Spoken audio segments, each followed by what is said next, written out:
बिस्मिल्लाहिर्रहमानिर्रहीम। अस्सलामु अलैकुम वरहमतुल्लाहि वबरकातुहू। मोहतरम नाज़रीन, शब बरात आ रही है, तो इस मुनासबत से कुछ गुज़ारिशात आपके गोश गुज़ार कर रहा हूँ। दुआ फ़रमाएँ कि अल्लाह रब्बुल आलमीन हम सब को अमल करने की तौफ़ीक़ अता फ़रमाए कि ये बख्शिश वाली, रहमतों वाली रात है और बराअत वाली रात है।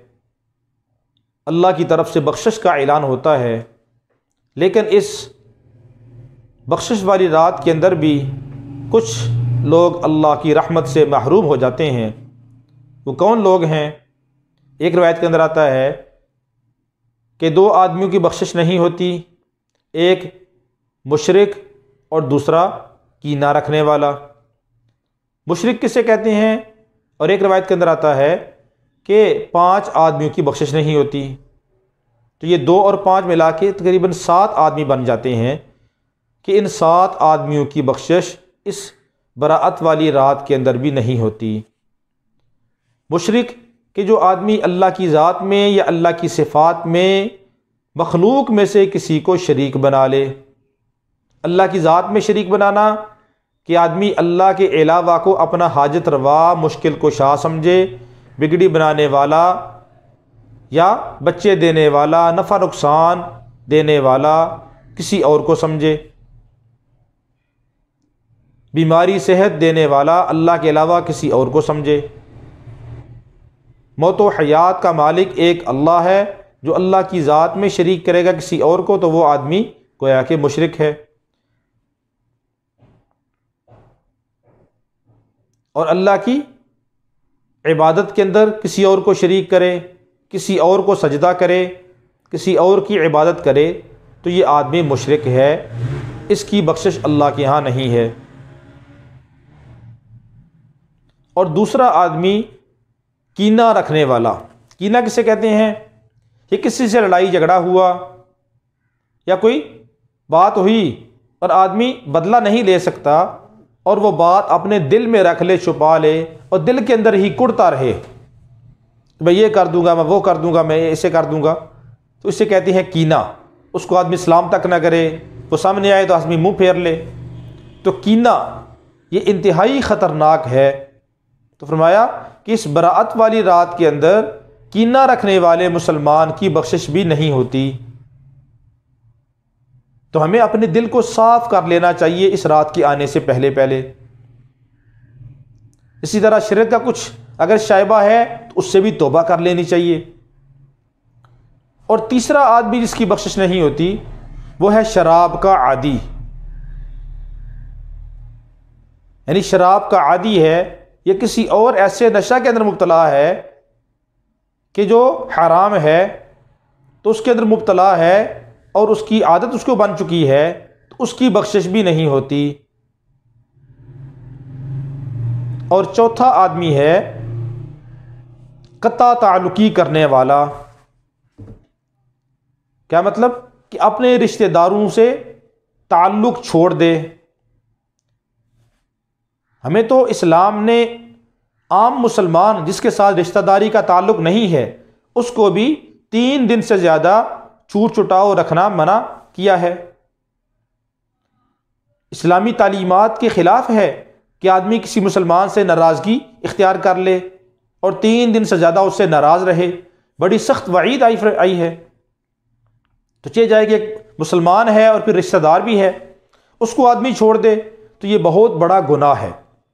तो कत्ता ताल्लुकी करना ये अल्लाह के यहाँ ये हराम है। जो आदमी कत्ता ताल्लुकी करता है तो बराअत वाली रात के अंदर उसकी बख्शिश भी नहीं होती। तो इसलिए हमें इससे भी तौबा करनी चाहिए। अपने रिश्तेदारों के साथ हमें हुक्म है कि वाफ़ु अम्मन ज़लमक, कि जिसने तेरे साथ ज्यादती की है, जुल्म किया, तुम उसको माफ़ करो। तो माफ़ करने का हुक्म है, तो हमें माफ़ कर देना चाहिए और सलाम दुआ रखनी चाहिए। तो कत्ता ताल्लुकी से तौबा कर लेनी चाहिए। और 5वां अमल है वालिदैन की नाफरमानी, कि जो आदमी वालिदैन का नाफरमान है उसकी बख्शिश भी इस बरकत वाली रहमत वाली रात के अंदर नहीं होती। वो आदमी भी अल्लाह की रहमत से महरूम हो जाता है। वालिदैन का कितना मकाम है कि अल्लाह रब्बुल आलमीन ने जहाँ पे हुक्म दिया वअबुदुल्लाह वला तुशरिकु बिही शैआ वबिल वालिदैन इहसाना, कि एक अल्लाह की इबादत करो और उसकी ज़ात व सिफ़ात में किसी को शरीक ना करो और अपने वालिदैन के साथ हुस्ने सलूक करो। अब अल्लाह रब्बुल आलमीन ने अपनी इबादत के साथ जोड़ दिया वालिदैन के मकाम को, तो इससे भी तौबा करनी चाहिए।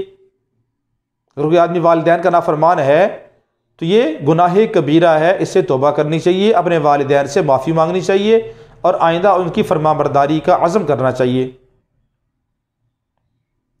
और पांचवा गुनाह है कि मर्द अपनी शलवार, अपना तहबंद या अपनी पेंट वगैरह, शलवार तहबंद पेंट कोई भी चीज़ हो, उसको टखनों से नीचे लटका के रखे, तो ये भी गुनाह कबीरा है। और ये ऐसा गुनाह है कि जिसके अंदर आज हम क्या हाजी, क्या नमाजी, क्या दीनदार, वो भी इसके अंदर मुब्तला हो चुके हैं और इसको गुनाह ही नहीं समझते, हालांकि ये बहुत बड़ा गुनाह है। एक दूसरी रिवायत के अंदर आता है कि अल्लाह रब्बुल आलमीन 3 आदमियों की तरफ नज़र रहमत नहीं करेंगे, उनमें से एक ये भी है कि जो अपनी शलवार टखनों से नीचे लटकाने वाला है। मर्द के लिए हुक्म है कि अपनी शलवार टखनों से ऊपर रखे। एक रिवायत के अंदर आता है मा अस्फला मिनल काबैनी मिनल इज़ारी फिन्नार, के टखनों का जो हिस्सा तहबंद के नीचे, पजामे के नीचे, शलवार के नीचे रहेगा तो वो जहन्नम में जाएगा। कितनी सख्त वईद है।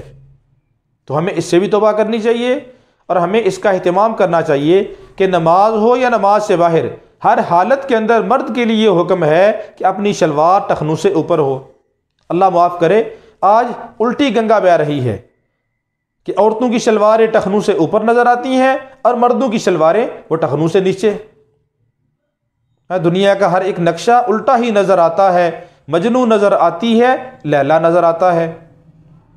जो काम मर्दों ने करना था वो औरतों ने शुरू कर दिया और जो औरतों ने करना था वो मर्दों ने शुरू कर दिया। तो इससे भी तौबा करनी चाहिए। और 7वां आदमी जिसकी बख्शिश नहीं होगी, वो फरमाया कि कातिल, जब तक उसने खून बहा ना दे दिया, मुआफ़ी ना मांग ली, तो ये बख्शिश वाली रात ऐसी रात है, इसके अंदर कातिल की भी बख्शिश नहीं होती। किसी को नाहक कत्ल किया तो उसकी बख्शिश भी नहीं होती। अल्लाह रब्बुल आलमीन हमें इन सारे गुनाहों से बचने की तौफीक अता फरमाए और इस शब बरात से पहले पहले हमें तौबा की तौफीक अता फरमाए और आइंदा हमें अपने अहकामात को मानने की तौफीक अता फरमाए।